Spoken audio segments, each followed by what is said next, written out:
Tentang keterampilan keterampilan di kelas ya. Minggu lalu kan kita sudah bahas TPEK ya.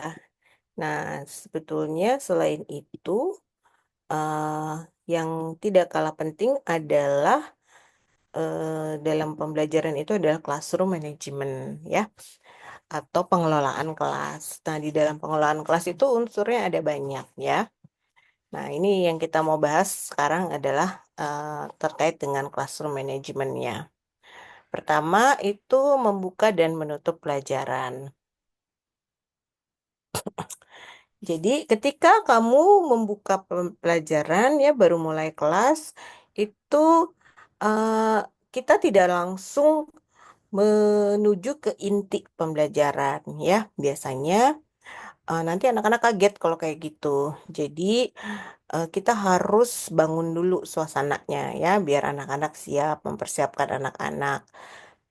Karena kondisi kelas itu berbeda-beda tergantung mungkin periodnya ya, di jam pertama, jam kedua, atau jam terakhir.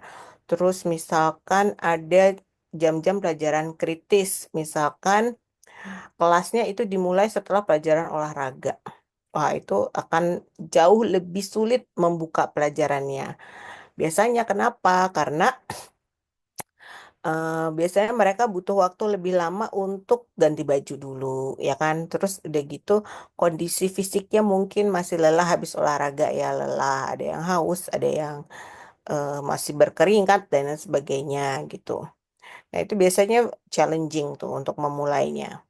Karena mereka habis aktivitas fisik ya, banyak gerak, terus harus duduk, harus eh, banyak aktivitas otak gitu. Kalau matematika kan lebih banyak aktivitas otaknya ya. Nah, itu transisinya seperti apa itu kamu harus pandai-pandai. Nah, beda lagi misalkan kelasnya dimulai setelah istirahat. Misalkan ya habis istirahat kelas matematika. Itu juga tuh kritis tuh biasanya ada yang terlambat karena mungkin di kantinnya antri gitu ya, dia nggak kebagian-kebagian gitu, baru kebagian udah menjelang selesai istirahatnya, jadi sampai kelasnya terlambat ya. Ada yang mungkin belum selesai makannya gitu ya. Jadi bagaimana nih mengkondisikan gitu. Nanti ada lagi kelas yang dimulai pelajaran terakhir. Itu anak-anak biasanya udah capek, udah panas.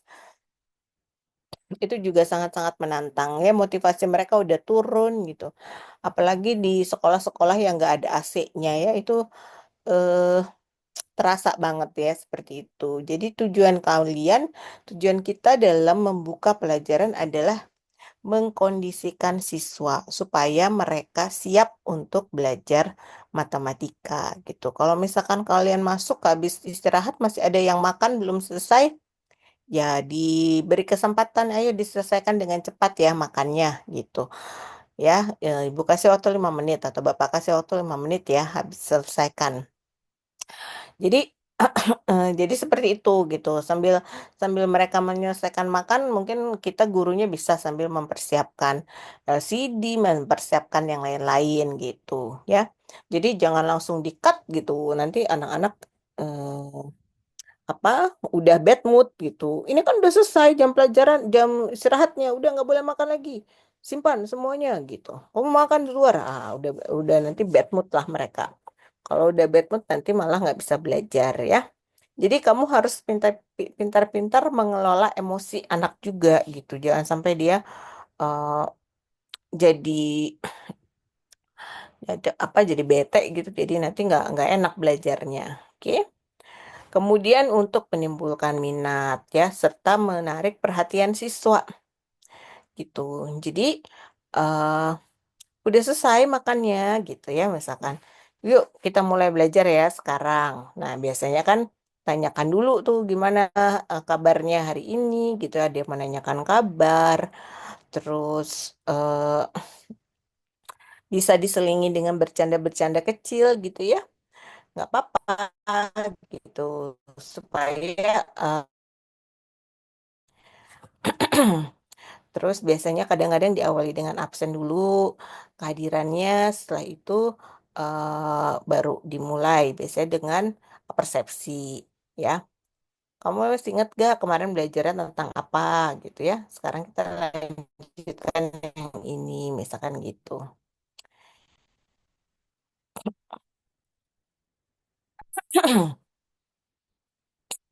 Nah, di saat membuka pelajaran juga biasanya kita beri eh, apa namanya acuan ya hari ini akan belajar apa gitu ya nomor 3 di sini. Nomor 3 dan nomor 4. Oke, hari ini kita lanjut ya yang kemarin. Jadi kita nanti akan belajar ini, tujuannya ini gitu ya. Nah, sekarang ini PPT-nya langsung menutup aja ya. Tengah-tengahnya belum. Sekarang menutup pelajaran. Nah, pada saat menutup pelajaran biasanya untuk merangkum. Tadi udah belajar apa aja? Coba sebutkan. Kamu bisa bertanya ke anaknya. Jadi ketika merangkum tidak melulu guru yang menyampaikan rangkumannya, tapi minta anaknya untuk merangkum. Kalian udah belajar apa aja tadi gitu. Terus ada nggak bagian-bagian yang masih belum paham?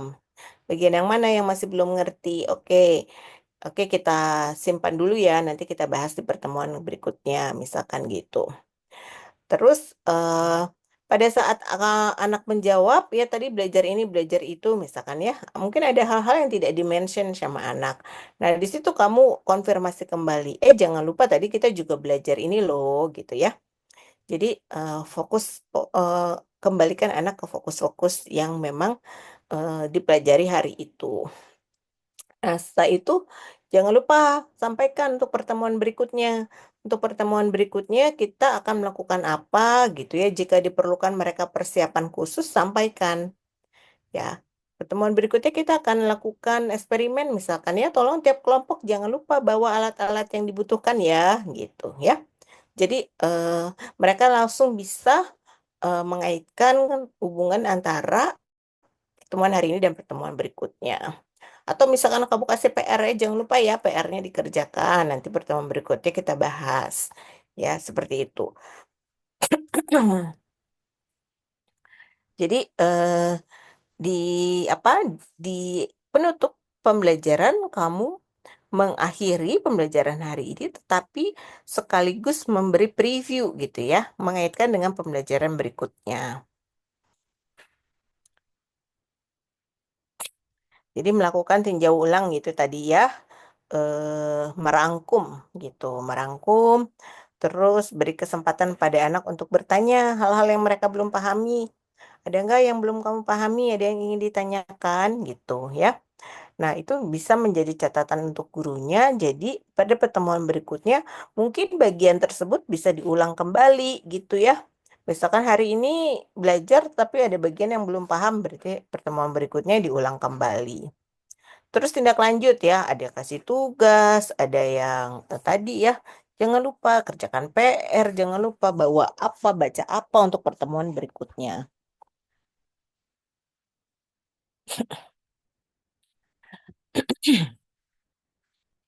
Kemudian reinforcement ya, memberi penguatan. Jadi untuk membangun motivasi, perhatian dan memudahkan siswa bekerja. Ini biasanya kamu perlu keterampilan berkomunikasi ya. Jadi kalau dilihat anak-anaknya udah mulai lelah, letih gitu ya siang-siang, gimana caranya nih biar bisa grab grab their attention lagi gitu. Ada yang misalkan, yuk kita main kuis dulu, misalkan gitu, nggak apa-apa ya.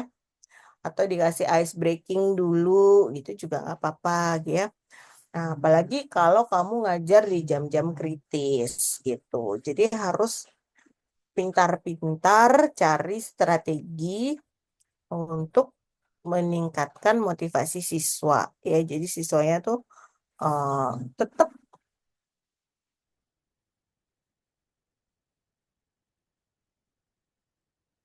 termotivasi dan fokus pada pembelajarannya.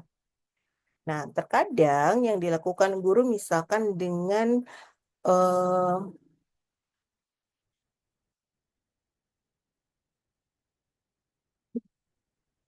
membuat games atau kompetisi gitu ya. Jadi dikompetisikan, oke nanti yang terbaik akan dapat hadiah apa, misalkan kayak gitu.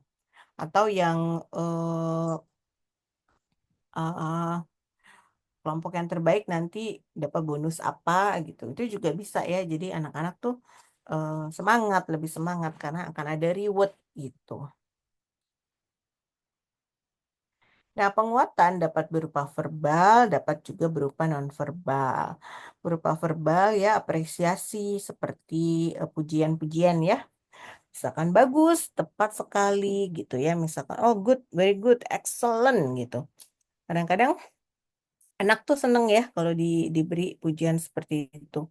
Oh, pertanyaannya bagus nih. Ibu suka nih kalau ada yang anak yang eh, bertanya seperti ini gitu. Jadi mereka termotivasi, terencourage untuk bertanya gitu. Jadi di situ kamu membangun budaya bahwa bertanya itu adalah bagian dari proses belajar. Jadi tidak bukan berarti kamu bertanya kamu bodoh karena kamu tidak tahu, bukan seperti itu gitu ya.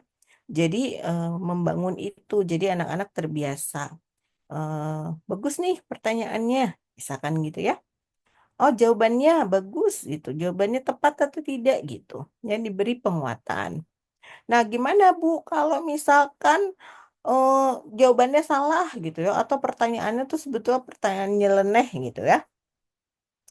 Nah, itu guru juga harus eh, pintar ya. Jadi penguatan itu bisa penguatan positif ya, tetapi atas perlakuan yang negatif gitu. Jadi kalau anak ada yang bertanya nyeleneh, diberi penguatannya seperti apa? Ya, ya bisa aja ditegur ya, ditegur. Ah kamu eh, apa punya pertanyaan lain nggak? Ya pertanyaan yang seperti itu nggak ibu jawab ah gitu ya. Jadi mereka mereka eh, mereka paham gitu pertanyaan yang layak dibahas, didiskusikan dan pertanyaan-pertanyaan nyeleneh yang sebetulnya tidak layak ya, tidak perlu diperpanjang maksudnya gitu ya. Jadi eh, mereka tahu mana yang diberi apresiasi, mana yang diberi teguran, misalkan gitu, ya.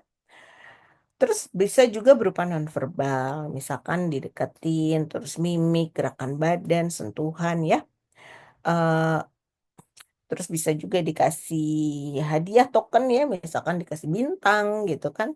Itu juga ya bentuk-bentuk apresiasi penguatan nonverbal.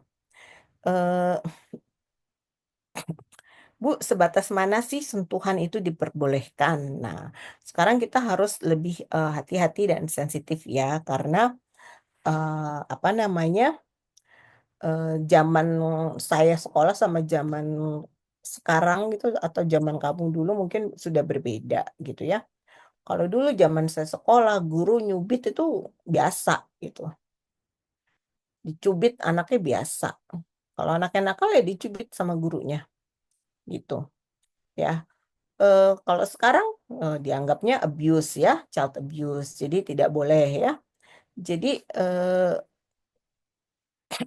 berikan sentuhan-sentuhan yang sewajarnya ya. Misalkan kalau tepuk di punggung, saya rasa masih wajar ya. Misalkan kamu tepuk punggungnya, ayo fokus lagi gitu ya. Jadi kalau ada anak yang lagi bercanda gitu, diingetin, ditepuk punggungnya, kamu ngobrol aja, ayo kerjain lagi gitu. Terus saya rasa masih masih wajar gitu ya. Eh, eh, eh, tapi hati-hati ya, jangan memberi sentuhan yang berlebihan. Nanti dianggapnya sexual abuse gitu. Jadi hati-hati gitu untuk hal-hal yang fisik itu memang sangat-sangat hati-hati, sangat sensitif gitu. Karena ada anak yang nggak nggak nyaman disentuh gitu ya. Mungkin kamu nggak sentuh langsung, tapi eh, ketok-ketok mejanya pakai pulpen gitu ya. Jadi kasih tek tek tek gitu di mejanya. Ayo fokus lagi fokus gitu. Jadi kamu tidak menyentuh orangnya langsung, tapi mejanya, bukunya gitu ya. Jadi dia bisa bisa sadar bahwa gurunya itu sedang memperhatikan dia gitu. eh Dekati ya, dekati anak gitu, dekati gitu. Kalau misalkan kelasnya besar ya, keliling, keliling. Jadi semua anak tuh kamu berkesempatan untuk memperhatikan semua anak dengan lebih dekat. Kamu lihat apa sih yang dia tulis di bukunya, kamu dengar apa sih yang dia bicarakan dengan temannya gitu ya. Jadi itu adalah bentuk perhatian gitu. Jadi kalau gurunya duduknya di depan terus ya, anak-anak jadi santai yang di belakang. Ah, si ibu mah nggak bakal ke belakang. Jadi udah deh ngobrolin yang lain-lain gitu, ngegosip ini, ngegosip itu, nggak ngerjain. Ya, makanya guru tuh harus rajin muter muter kelas. Oke, terus mengadakan variasi. Jadi belajarnya jangan monoton, jangan begitu gitu aja tiap hari ya. Jadi belajarnya tuh harus beragam. Misalkan hari ini dikasih game, seneng mereka gitu ya. Besoknya minta games lagi. Kadang-kadang anak-anak gitu ya. Bu nggak mau belajar, mau games lagi kayak kemarin gitu. Nah, kamu kewalahan kalau jadi guru setiap hari harus kasih game. Kan kamu punya target ya. Punya target pembelajaran harus selesai gitu. Kalau tiap hari games ya nggak selesai-selesai kan?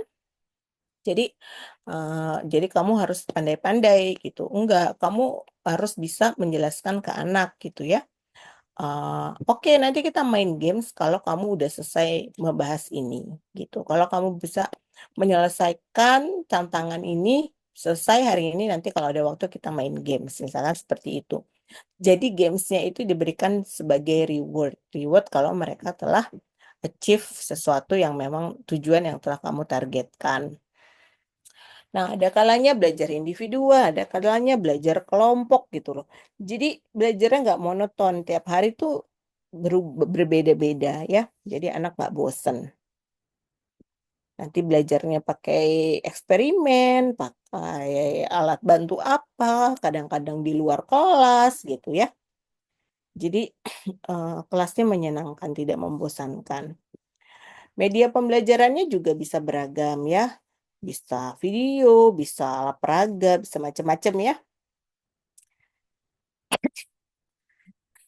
Nah, penggunaannya ini ya harus disesuaikan dengan topik yang sedang diajarkan dan tujuan pembelajarannya gitu ya.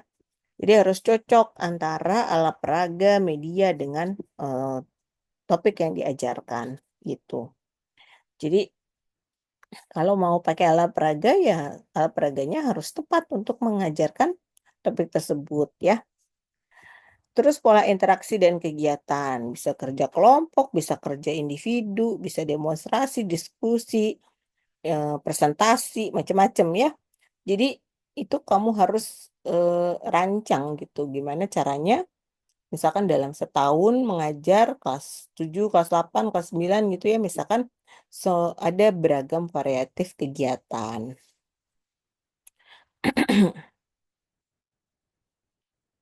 Nah, ini menampilkan materi pembelajaran ya. Pertama perlu menguasai materi ya, tadi kemarin nih, content knowledge-nya perlu gitu. Nah, setelah itu bagaimana menyampaikan itu? Apa dulu sih gitu kan?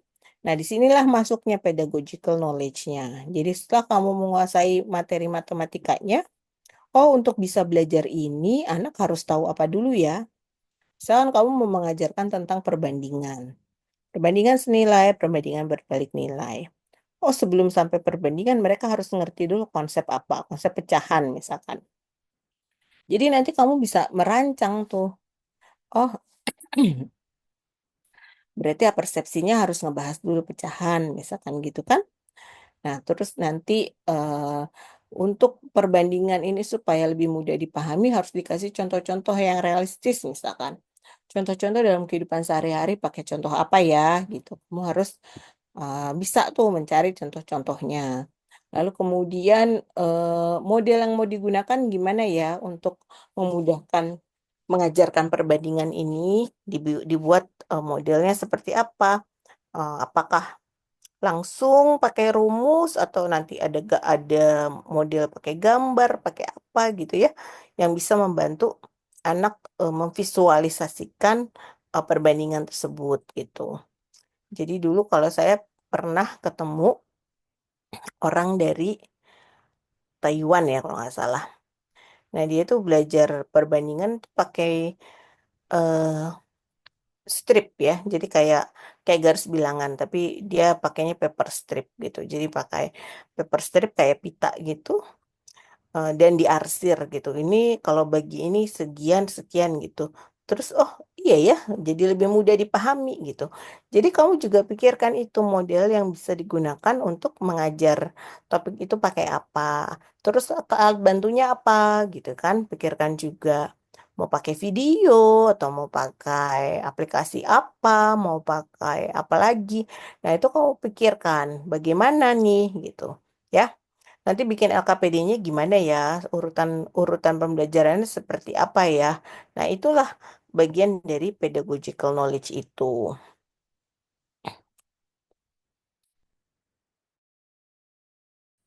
Dan perlu diingat ya, pembelajarannya jadi yang sebaiknya adalah yang student centered, yang berpusat pada siswa, bukan teacher centered ya. Jadi siswanya harus aktif belajar. Oke, ini udah ya materi pembelajaran. Em, Komponen disajikan secara sistematis ya, tadi sudah saya jelaskan. Dimulai dengan prasyaratnya dulu apa ya, materi persyarat yang harus dimiliki dulu apa, kemudian bagaimana menyajikannya harus sistematis, harus runtun ya. Terus dijelaskan secara jelas dan mendalam gitu.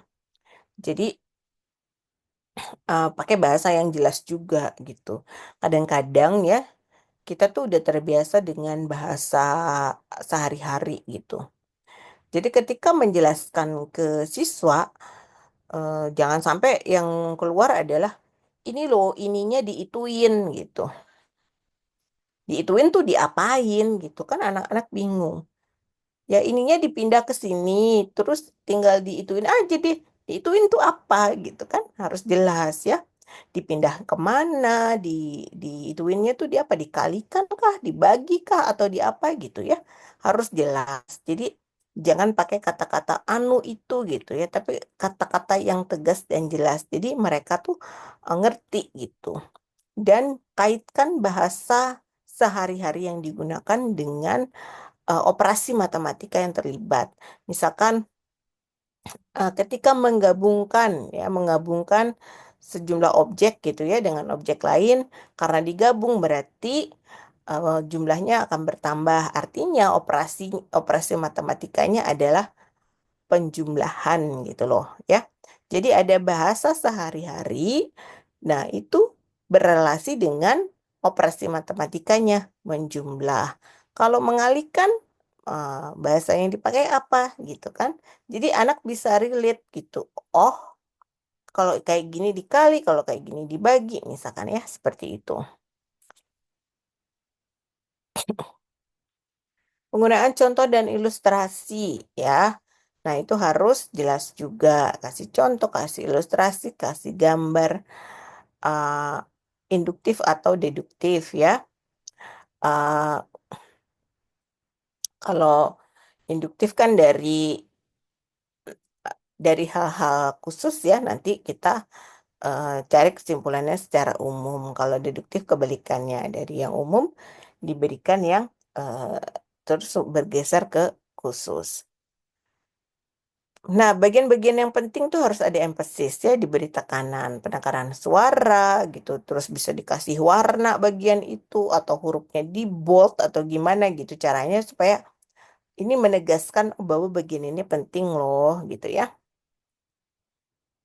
Nah, mengelola kelas nih, classroom management. Nah, ini nih yang susah-susah gampang ya, karena eh, satu kelas siswanya beragam, ada yang pendiam, ada yang ribut, ada yang gitu ya. Nah, itu gimana caranya supaya semuanya bisa belajar dengan sebaik mungkin gitu. Jadi uh, masing-masing siswa menyadari akan tanggung jawabnya di kelas dan mereka harus berperilaku sesuai tata tertib gitu ya. Nah, biasanya yang bisa dilakukan adalah dengan eh, membuat classroom rules, ya, aturan kelas dulu nih di pertemuan pertama kamu masuk kelas ya. Hari pertama nih masuk kelas bikin dulu tata tertib kelas. Kalau di kelas saya, ya misalkan, boleh pakai handphone atau tidak, tegaskan. Kalau di kelas saya, eh, boleh terlambat atau tidak gitu kan. Misalkan terlambat, eh, diberi waktu terlambat 15 menit. Kalau lebih dari 15 menit udah nggak boleh masuk kelas, misalkan kayak gitu. Jadi tegas dari awal ya. Terus kalau berisik nanti hukumannya apa gitu misalkan. Nah, itu sudah disepakati bersama tuh oleh semua anggota kelas di awal pembelajaran. Dan itu Anda harus lakukan disiplin setiap pertemuan, setiap hari ketemu tuh harus mengacu kepada tata tertib yang sudah disepakati itu. Jadi kalau ada anak yang melanggar ya diberi hukuman yang telah disepakati itu. Ya, jadi kalau ada yang melanggar ya dihukum sesuai dengan kesepakatannya. Kalau tidak dihukum artinya apa? Besok-besok anak-anak merasa, ah itu sih aturannya cuman pura-pura gitu. Jadi ya dilanggar lagi deh, dilanggar lagi, dilanggar lagi gitu. Jadi konsistensi itu penting ya. Kalau udah punya tata tertib ya kita sepakati dan kita jalankan gitu. Jadi apapun konsekuensinya dia melanggar ya dia kena hukuman ya. Dan itu harus konsisten. Dengan begitu anak akan menyadari bahwa setiap perlakuan yang melanggar ya ada konsekuensinya gitu ya. Lalu kamu juga bisa melakukan pengelolaan ini fisik dan non fisik ya. Pengelolaan fisik misalkan posisi tempat duduk siswa. Tergantung nih pembelajarannya mau seperti apa, ya. Kalau mau kerja kelompok, ya kamu atur dulu kelasnya, dibuat mereka bekerja dalam kelompok-kelompok. Atau mau model klasikal, ya diatur lagi kelasnya untuk model klasikal gitu ya. Jadi itu contoh pengelolaan fisik. Terus non fisik, misalkan pengkondisian siswa, terus kesiapan ketenangan siswa belajar, kayak gitu ya. Jadi kalau misalkan kamu tahu ada dua anak yang kalau kalau berbarengan mereka pasti berisik, pasti ribut, ya jangan ditempatkan berbarengan ya. Mereka harus kamu pisah. Nggak boleh mereka satu kelompok gitu ya. Itu contohnya pengelolaan yang non fisik.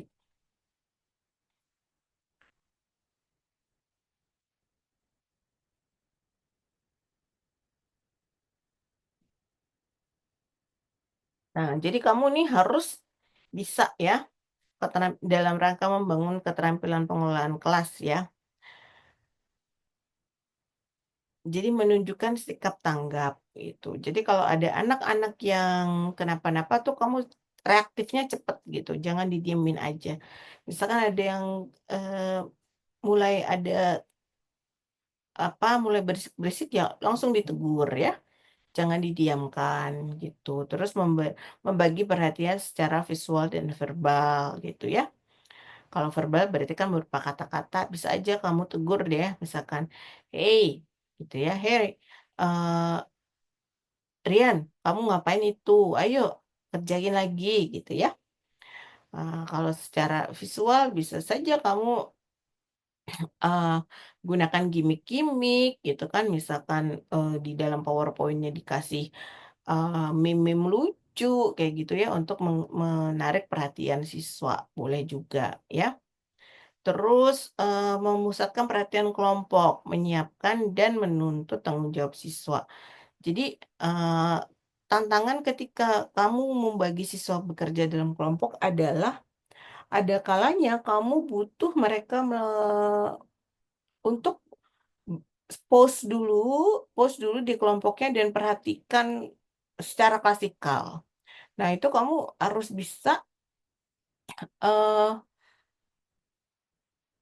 me- memberi instruksi yang jelas ya. Jadi kalau mereka lagi asik kerja dalam kelompok, terus tiba-tiba ada suatu hal yang harus disampaikan secara klasikal misalkan ya. Nah, itu gimana caranya? Ya, karena butuh waktu. Daripada kamu mengulangi hal yang sama di setiap kelompok kan capek ya.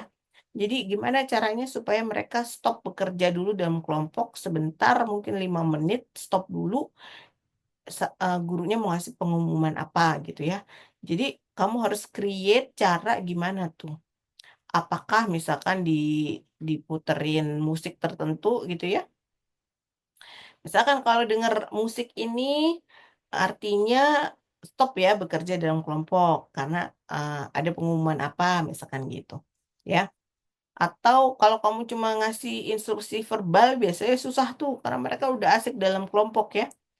Misalkan, anak-anak tahan dulu ya, pause dulu ya, ini perhatikan dulu ke depan. Aduh, itu biasanya susah tuh kalau udah kayak gitu ya. Jadi pikirkan caranya. Nah, jadi ada kalanya mereka memang harus bekerja konsentrasi di kelompok, ada kalanya mereka harus fokusnya ke depan ya.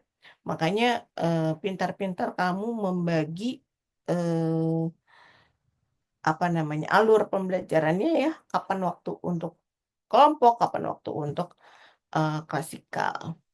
Terus petunjuk harus jelas ya, jangan ada petunjuk yang nggak jelas, nanti banyak pertanyaan jadi rame. Menegur secara bijaksana, jadi jelas ya kenapa ditegur. Kamu tahu nggak kenapa ibu tegur? Enggak bu, emang saya salah apa bu? Ya biasanya anak ada defensif seperti itu ya. Tadi kamu ngapain barusan? Enggak kok saya cuma begini doang kok bu, saya cuma minjem gini-gini. Enggak kok ibu lihat tadi kamu begini-begini ya. Nah, itu kan nggak boleh kayak gitu. Makanya ibu tegur, ibu ingatkan. Nah, jadi menegurnya baik-baik aja. Nggak usah nggak usah nada tinggi gitu. Kadang-kadang anaknya udah nada tinggi duluan gitu ya. Gurunya menyeimbangkan. Jangan lebih galak gitu. Ya, pelan-pelan aja. Yang penting diberi pengertian, mereka jelas. Ya,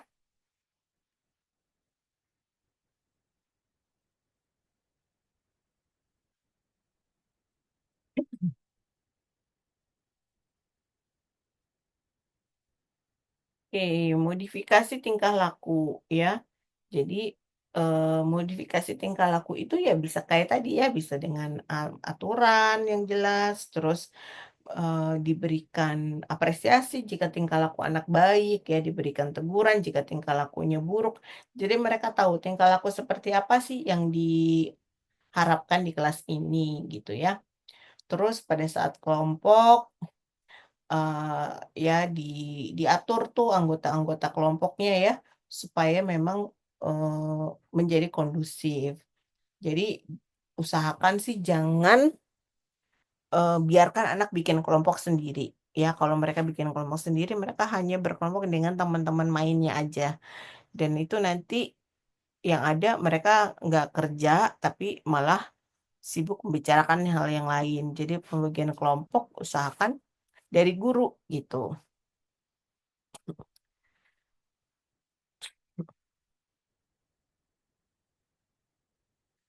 Nah, iklim ya, iklim belajar. Kehangatan dan keantusiasan dalam mengajar. Jadi guru begitu masuk harus membawa mood ya, vibes-nya tuh kalau kalau Gen Z ngomongnya vibes-nya tuh harus asik ya. Jadi jangan guru datang dengan muka yang udah dilipet gitu, lagi banyak masalah, banyak deadline, udah bete gitu kan. Nah, kalau udah masuk kelas tuh disembunyikan tuh ya. Emosi-emosi negatif guru disembunyikan, harus senyum, harus ramah, harus hangat, harus antusias. Jadi anak-anak di kelas juga terbawa. Ya, jadi kamu bawa energi positif, nanti energinya kan akan menyebar ke yang lain gitu. Terus gunakan kata-kata yang menantang siswa untuk berpikir ya. Ini ada nih nanti ada yang namanya classroom atau metox ya, matematik stock. Jadi bagaimana sih guru bisa how teachers can orchestrate effective discussion in the classroom. Jadi disebut dengan metox itu. Jadi misalkan menggunakan bahasa-bahasa yang menantang siswa untuk berpikir lebih tinggi. Jadi misalkan bahasanya seperti apa? Coba kalau variabelnya digeser ke sini, nanti yang terjadi apa ya gitu. misalkan gitu ya. Jadi anak ditantang, oh iya ya nanti berpikir seperti ini, berpikir seperti itu gitu loh. Jadi eh, ajak anak untuk mm, mengevaluasi atau merefleksi pekerjaannya dia. Coba jelaskan tadi kamu dapat itu dari mana ya gitu. Kenapa ya seperti itu ya? Jadi nggak langsung dikasih tahu ini benar atau salah gitu, tetapi ajak mereka, kenapa kamu caranya seperti itu? Jelasin. Terus ini artinya apa? Ketika kamu menggambar garis ini artinya garis apa? Oh, ini yang ini. Nanti nanti ketika diajak menjelaskan kembali tahapan demi tahapan ya, kalau ada kesalahan mereka ngeh salahnya di mana gitu. Oh iya ya, ini kan harusnya garisnya nggak di sini ya Bu ya. Mereka jadi ngeh gitu. Tanpa kamu memberitahu itu salah. Jadi mereka nemukan sendiri kesalahannya mereka gitu. Nah, belajar yang seperti itulah belajar yang dalam gitu. Jadi kalau sekarang digembar-gembar deep learning ya, ya seperti itu. Mereka menyadari sendiri melakukan kesalahan dan mereka tahu salahnya di mana.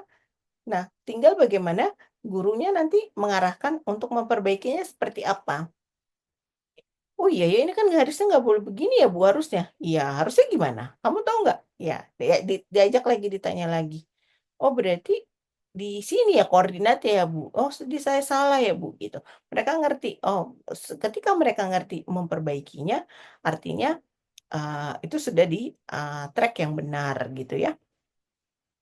Jadi eh, pandai-pandailah mengajukan pertanyaan-pertanyaan atau pemantik-pemantik itu ya yang membuat anak berpikir lebih tinggi lagi, berpikir dan benalar gitu ya. Eh, oke, ini tadi ya variasi udah sama tadi bisa sampaikan gitu ya. Jadi pentingnya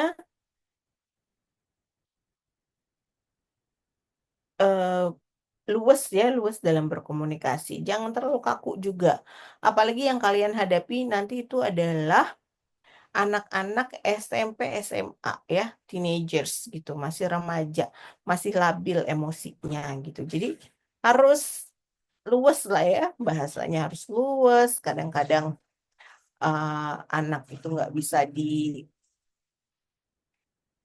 bisa kitanya terlalu keras atau kaku gitu kan. Jadi harus pandai-pandai tarik ulur.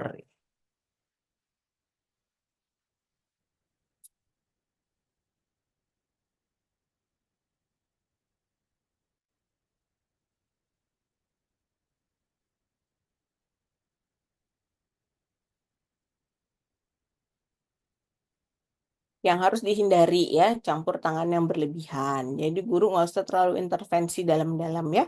Apalagi untuk hal-hal yang nggak relevan dengan pembelajaran gitu ya. Jadi misalkan itu anak eh, ngebahas apa gitu ya, eh, terus tiba-tiba gurunya intervensi berlebihan, nggak usah ya.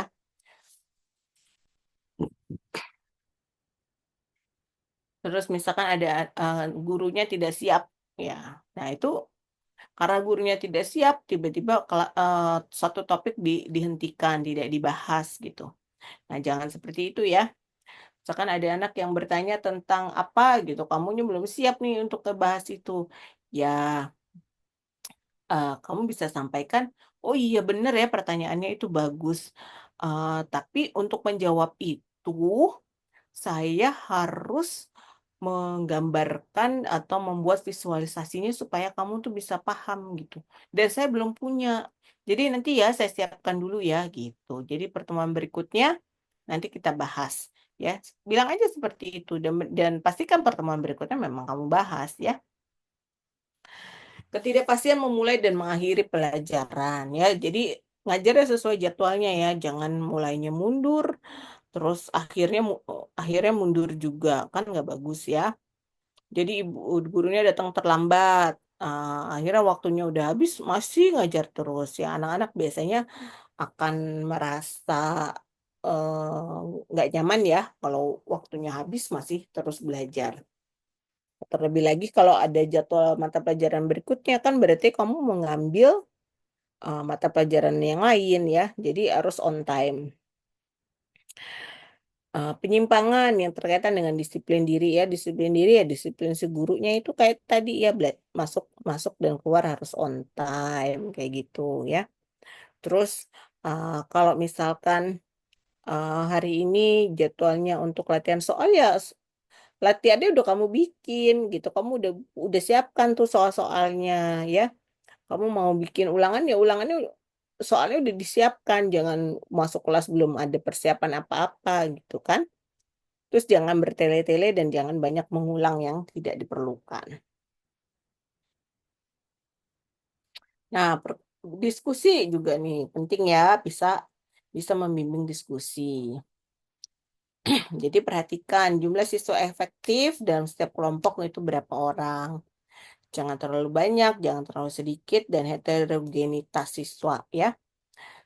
Siswanya seperti apa yang kamu inginkan dalam satu kelompok ya.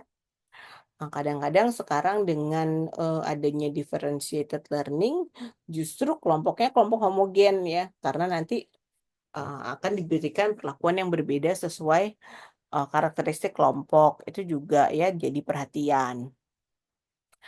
Nah, sarana penunjang diskusi, tempat duduk, media gitu kan. Nah, nah ini juga perlu diperhatikan. Misalkan nih, ke tempat duduk ya, saya pernah masuk kelas di sebuah sekolah, terus ada diskusi kelompok, tapi gurunya sebelum anak-anak masuk, gurunya udah setting tuh kelasnya. Jadi meja-mejanya udah digeser-geser, akhirnya anak-anak itu bisa diskusi dalam kelompok. Entah gimana caranya, akhirnya eh, antara satu kelompok dan kelompok yang lain itu rapat-rapat banget gitu. Jadi guru pun susah untuk bergerak. Ya, guru pun susah untuk ngelihat kelompok yang di belakang karena nggak ada ruang untuk jalan gitu. Sempit gitu. Jadi si gurunya nggak bisa mendekati kelompok yang di belakang. Ya, itu contoh yang tidak benar ya, contoh yang tidak perlu ditiru. Jadi kalau menyiapkan tempat duduknya harus perhatikan ada space yang cukup untuk anak bergerak, untuk guru bergerak ya, untuk jalan, untuk gurunya bisa memantau di setiap kelompok. Jadi jangan terlalu rapat ya, seperti itu. Terus dalam satu kelompok sebaiknya disediakan berapa alat, misalkan berapa LKPD gitu ya, misalkan. Itu juga bagian dari manajemen diskusi kelompok. Karena terkadang yang terjadi adalah eh, guru hanya memberikan satu buah LKPD di kelompok tersebut. Ya, dikasih satu LKPD, satu kelompok. Nah, satu LKPD itu misalkan ada 3 lembar. Kasih nih, apa yang terjadi sama anak? Ya udah dilepas. Dilepas tuh 3 lembar itu. Si A ngerjain lembar pertama, si B ngerjain lembar kedua, si C ngerjain lembar ketiga. Selesai 5 menit. Apakah terjadi diskusi dalam kelompok? Tidak. Ya, gitu. Ada juga karena LKPD-nya cuma dikasih satu, yang megang cuma satu orang. Yang baca cuma satu orang. Ya udah, paling yang ngerjain dia dan teman yang duduk di sebelahnya. Yang anggota yang lain nggak tahu apa yang di dalam LKPD itu. Apakah terjadi diskusi kelompok? Belum tentu, karena yang ngerjain cuma 2 orang itu. Nah, jadi itu harus jadi pertimbangan. Sebaiknya LKPD-nya dapatnya berapa sih anak ya di dalam kelompok itu? Apakah setiap anak dapat satu? Kalau setiap anak dapat satu LKPD, nanti mereka nggak kelompok dong, Bu. Nanti mereka kerja sendiri-sendiri, misalkan gitu kan. Nah, gimana caranya nih supaya tetap bisa ada diskusi kelompoknya, ya? Nah, itu yang harus bisa dipikirkan. Nah, ada bola pingpong, ada bola basket. Nah, ini gimana nih maksudnya? Kamu perhatikan, kalau orang-orang main pingpong itu bolanya dilempar kemana? Ya, pingpong itu ada berapa pemainnya? Cuma 2 ya. Ada dua, Bu, iya. Mereka saling bertukar bola aja tuh, tiktokan aja berdua itu. Nah, kalau bola basket, satu tim ada 5 ya. Nah, gimana cara main bola basket? Jadi bolanya dioper-oper. Jadi tidak hanya dua orang yang berkomunikasi, tetapi ibaratnya seperti main bola basket gitu. Jadi ada satu topik begini ya. Nah, si guru ini harus jadi moderatornya gitu. Dia harus bisa melempar bola sehingga semua pemain itu kebagian. Jadi kalau lagi diskusi, misalkan gurunya ngasih pertanyaan, terus yang jawab si A. Jangan sampai dialognya hanya antara si guru dan si A. Nah, setelah si A menjawab, oke, ada yang punya pendapat lain? Ada yang ingin menambahkan jawabannya si A itu. Terus si B jawab gini begini. Oke. Terus kamu tanya lagi ke si C. C, tadi jawaban A dan B apa sih bedanya? Apa sih persamaannya? Gitu. Ya. Jadi semua semua anak kalau bisa terlibat di situ. Jadi itu yang disebut pola basket ya. Jadi melibatkan lebih banyak partisipan dalam percakapan tersebut. Kelompok kecil ya 3 sampai 9. Ini saya skip aja.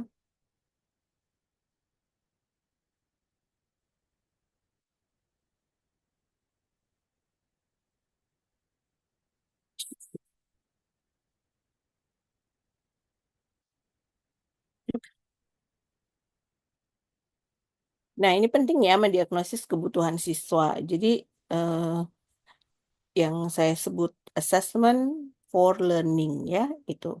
Jadi kamu harus tahu sudah sampai mana siswa-siswa itu pahamnya ya. Mereka where are they now ya. Mereka sekarang udah sampai mana sih ya. Apa yang sudah mereka tahu, apa yang mereka belum tahu tuh. Nah, itulah keterampilan mendiagnosis. Oh, dia masih masih kurang bisa nih untuk melakukan operasi bilangan negatif misalkan. Oh, kalau yang si itu udah bisa gitu. Jadi kamu kamu bisa menilai level-level tiap anak. Pendekatan secara pribadi ya. Kadang-kadang perlu tuh ngobrol ya. Tapi nggak usah terlalu sering juga ya ngobrol sama satu anak dua anak ya. Pendekatan pribadi. Terus pengorganisasian kelas ya. Ini sih yang tadi ya, yang tadi udah saya bahas gitu. Oke, sampai sini ada pertanyaan?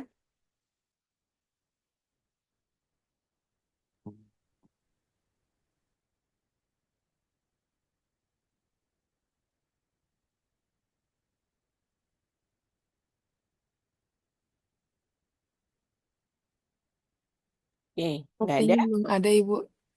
Oke, kalau nggak ada, apa namanya? Mudah-mudahan ya dua materi minggu lalu dan minggu ini bisa sedikit menyiapkan kalian untuk mulai mempersiapkan desain pembelajarannya ya untuk eh, di latihan. Minggu depan kita udah mulai latihan ya. Jadi tugas kalian sekarang adalah saya minta tolong nanti PJ ya. eh, ada 2 PJ berarti ya, ada kelas ganjil, ada kelas genap ya. Kelas ganjil dan kelas genap. Nah, saya belum tahu nih, saya pegang yang ganjil apa yang genap. Saya harus diskusi dulu dengan Bu Pinta atau Bu Pipit ya. Nanti saya beritahu lagi. Nanti PJ-nya itu tolong buat list nama mahasiswa dan juga topik yang dipilih ya. Mau mengajar topik apa dan diundi ya, diundi. Jadi giliran siapa nih minggu depan ya. Di kelas ini kan ada berapa nih mahasiswanya? 37 ya. 37 dibagi 2. Berarti sekitar 19 ya. 19 ya dalam satu kelasnya nanti. Nah, kita punya 7 minggu.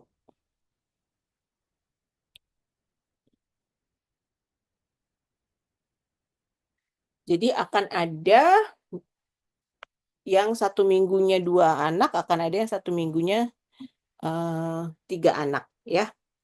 Jadi 3 mahasiswa maksudnya. Jadi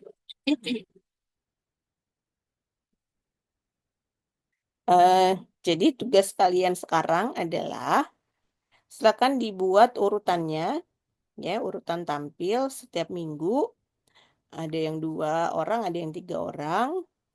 Jadi nanti mungkin 1 orang kalau akan dapat kesempatan kalau tiga mahasiswa mungkin hanya 30 menit ya. 30 menit untuk mengajarnya, tapi yang 2 mahasiswa bisa dapat 40 menit ya kira-kira. Eh, jadi nanti kalian siapkan rancangan pembelajarannya karena waktunya singkat. Kayak tadi ada pembukaan, ada inti, ada penutup ya. Mungkin pembukaannya singkat saja, nggak usah bertele-tele ya. Nggak usah apa baca doa lama-lama apa-apa itu nggak perlu ya. Jadi langsung ucapan salam, absen bisa di skip ya, langsung apa persepsi dan mulai pembelajaran karena yang ingin saya lihat adalah di bagian inti utamanya ya. Karena keterbatasan waktu kita nggak bisa explore terlalu banyak di bagian pembukaan. Jadi di inti dan di penutup ya seperti apa nanti itu yang kamu siapkan ya. Nah, nanti kamu saling apa namanya saling bekerja sama ya. Yang giliran tampil hari itu misalkan 2 orang gitu ya. Satu lagi ngajar, yang satunya lagi mungkin jadi operator kamera atau gimana gitu ya, diatur aja. Atau atau operator kameranya dari eh, mahasiswa lain yang nggak ada giliran ngajar gitu ya. Kasihan kan kalau giliran ngajar jadi operator kamera juga gitu. Mungkin yang gilirannya minggu berikutnya jadi operator kamera atau gimana ya. Bisa didiskusikan. Oke. Jadi ini kita masih punya waktu. Jadi silakan hari ini sekarang kamu diskusikan. eh Terus nanti kirim ke saya ya. Kirim ke saya jadwal minggu ketiga sampai minggu ke-10 berarti ya. eh, Siapa saja yang akan tampil gitu ya. Jadi kamu udah tahu nih minggu depan siapa yang akan tampil dan dia sudah mulai bisa em, menyiapkan gitu. Oke. Terus kemudian minggu lalu kan saya sampaikan kamu untuk mulai mikirkan ya mau ngajar apa dan mau ngajarnya seperti apa nanti bisa ditanya. Nah, sekarang ada nggak yang ingin bertanya tentang itu? Ide-ide pembelajarannya nanti mau seperti apa? Silakan.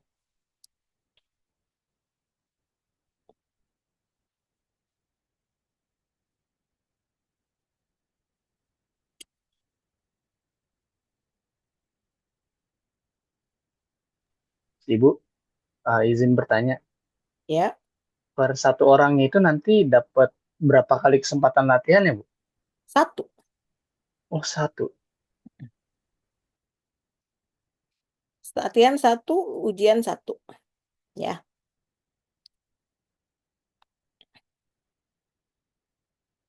Oke, ada lagi pertanyaan?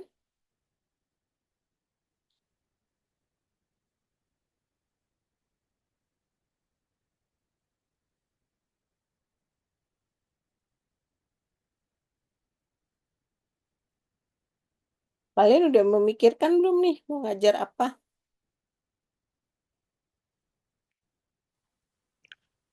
Sudah Ibu, tapi belum mendalam banget. Ya, seperti yang saya sampaikan minggu lalu, jadi saya harap nanti pembelajarannya yang inovatif ya, yang inovatif gitu, jangan yang biasa-biasa aja ya, yang bisa menunjukkan tipek kamu, bisa pakai teknologinya dapat, matematikanya dapat, dan pedagoginya dapat, bisa menunjukkan keterampilan kamu di 3 aspek itu, gitu ya. Ibu, saya izin bertanya. Ya, silakan. Jadi misalkan saya mau ngajar nih materinya tentang misalkan koordinat Kartesius atau eh, bangun ruang. Tapi saya mau nampilin eh, koordinatnya sama atau bangun ruang itu pakai GeoGebra, Bu. Nah, itu kira-kira memakan waktu nggak ya kalau misalkan dalam pembelajaran KBM gitu? Secara normal ya, Bu? Ya, silakan aja, nggak apa-apa pakai GeoGebra itu bagus. Nah, sekarang gimana caranya dengan waktu yang terbatas, GeoGebra-nya itu bisa efektif gitu, ya. Kamu harus memikirkan itu gitu supaya anaknya pertama mungkin kamu cari tahu dulu anak-anaknya ini udah terbiasa belum pakai GeoGebra, udah tahu belum cara pakainya, misalkan gitu kan. Kalau udah biasa, mereka udah tahu fitur-fiturnya, udah tahu mana yang harus diklik, berarti kan tinggal jalan aja gitu. Tapi kalau belum tahu kan nanti butuh waktu lagi gitu, ya. Nah, ataukah GeoGebra-nya hanya sebagai uh, alat bantu demonstrasi aja. Jadi kamu tunjukkan aja tuh di depan di layar, anak-anak cuma merhatiin gitu. eh, Demi menghemat waktu yang terbatas gitu. Nah, apa semua itu keputusan ada di kamu sebagai guru itu. Jadi gimana nih sebaiknya untuk bisa mengoptimalkan pembelajaran, waktunya terbatas, kemudian gimana caranya gitu. Tantangannya ya di situ ya.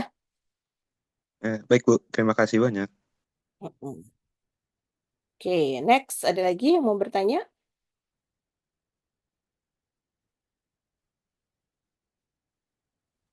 Eh, Haikal, ada? Lebih ke sistematis untuk latihannya, Bu. Mm-mm. Untuk bagian latihan nanti kita apakah perlu mengumpulkan kayak kan pasti kan kita harus menyiapkan kayak materi-materinya ya, seperti misalkan LKPD-nya dan lain-lain hal sebagainya itu diperlukan untuk dikumpulkan dulu atau tidak, Bu? Of course, yes, semuanya ya. RPP atau modul ajarnya dibuat, terus jika kamu bikin LKPD dikumpulkan, bisa bikin presentasi ya, dikumpulkan juga presentasinya. Terus kalau ada eh, apa namanya video gitu ya, kamu tuliskan di dalam modulnya itu link videonya gitu. Jadi semuanya harus terdokumentasi dan dikumpulkan ya. Oh, oke baik Ibu. Oke, ada lagi pertanyaan lagi? Ibu, saya izin tanya. Ya. eh Pas mm, micro teachingnya itu kita harus benar-benar materi dari awal atau kayak boleh langsung melanjutkan materi gitu, Bu. Jadi kayak bisa langsung praktek ke materi yang udah di tengah-tengah gitu istilahnya. Ya, kamu kan cuma punya satu kesempatan satu kali dan waktunya terbatas. Jadi ya boleh ya, boleh misalkan itu materinya di tengah-tengah. Jadi di awal kamu sampaikan gitu bahwa teman-teman saya hari ini mau mengajarkan materinya ini, tapi ini bukan materi awal gitu ya. Jadi udah pernah diajarkan di pertemuan-pertemuan berikutnya misalkan gitu. Jadi teman-teman yang jadi muridnya juga udah tahu kondisinya gitu ya. Oke, baik Ibu, terima kasih. Hmm. Yes, next question. Ibu, saya izin bertanya. Hmm? Jadi kan tiap mahasiswa itu kan nanti dapat waktu 30 sampai 40 menit. Nah, berarti untuk RPP-nya itu disesuainya 30 sampai 40 menit ya, Bu? Ya, betul. Terima kasih, Ibu. Ya.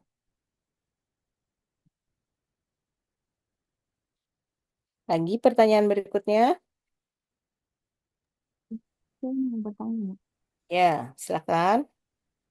untuk kalau mikrotis kan ada LKPD ya Bu, latihan soal LKPD. Nah, kalau semisal mau ada kuis pakai web gitu, gimana Bu? Atau salah satunya aja Bu? Pakai apa kuisnya? Mau rencananya mau pakai web Kahoot gitu Bu? Ya nggak apa-apa, boleh aja. Silakan.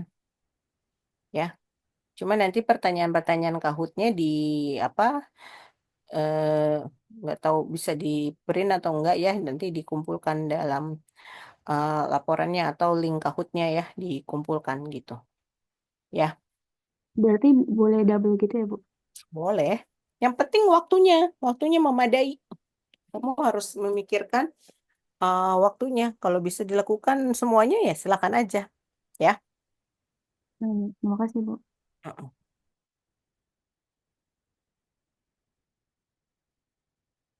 Ada lagi?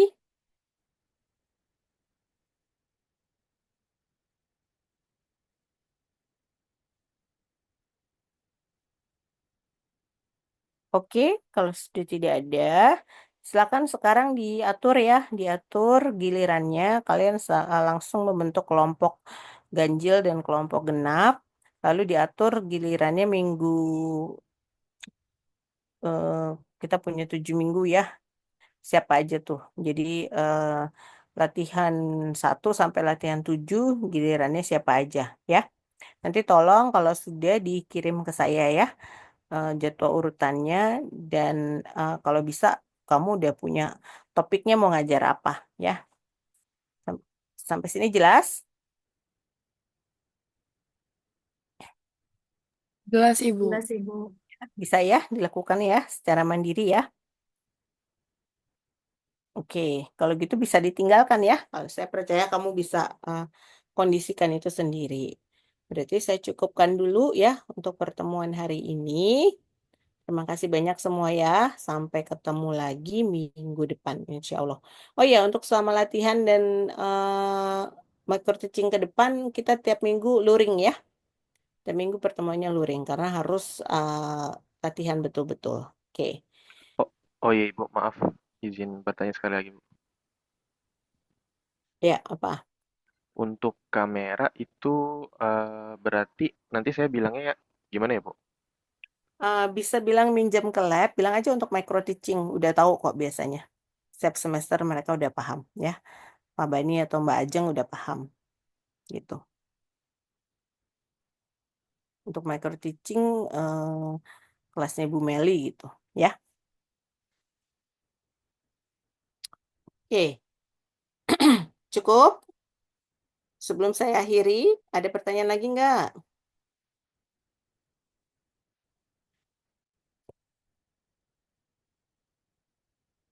Sepertinya cukup, Bu. Mungkin kalau ada lagi, eh, nanti kita sampaikan ke penanggung jawab. Oke, baik kalau gitu ya. Saya cukupkan dulu. Terima kasih semuanya. Assalamualaikum. Waalaikumsalam. Terima Waalaikumsalam, kasih, Ibu. Bu. Terima Terima kasih kasih. banyak, Ibu.